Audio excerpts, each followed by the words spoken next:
waxaan leeyahay madaxweynahan ugu horeysiinayaa madaxweyne caqligii 60kii maanta iib geli maayo caqligii 60kii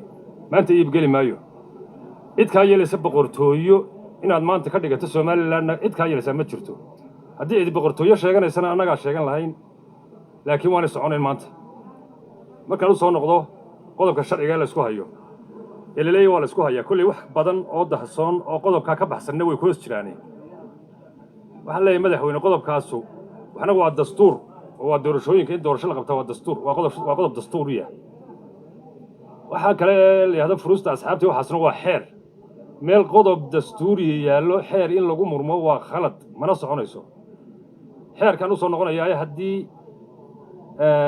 waa kii madaxweyne adigu ku hor yaalay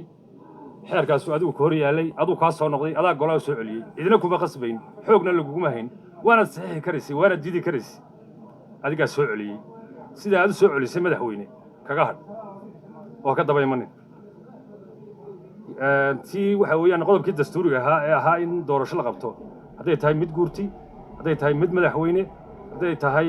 intaaba in la qabto ayaa dastuurka ku qoran siday u soo kala horeeyaan oo ay 31 May ugu horeyso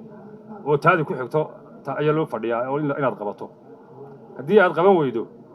oo aad sidan imaka aanu arkayno ay arrintu u sii socotana waxay tegi doontaa meel ka xun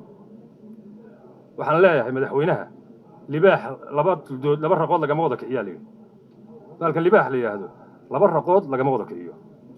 maanta waxa weeye madaxweyne 3 sanadood baad ka soo ayaad soo haysatay meesha aad soo haysateen oo aad fadhideen maanta oo ay tahay maalintayadii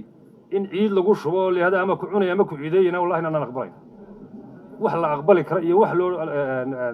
qalbigayga iyo maskaxdayda iyo mandaqayga midna gelimayso waxaan ku leeyahay maanta waa maalintayadii naga ciideyn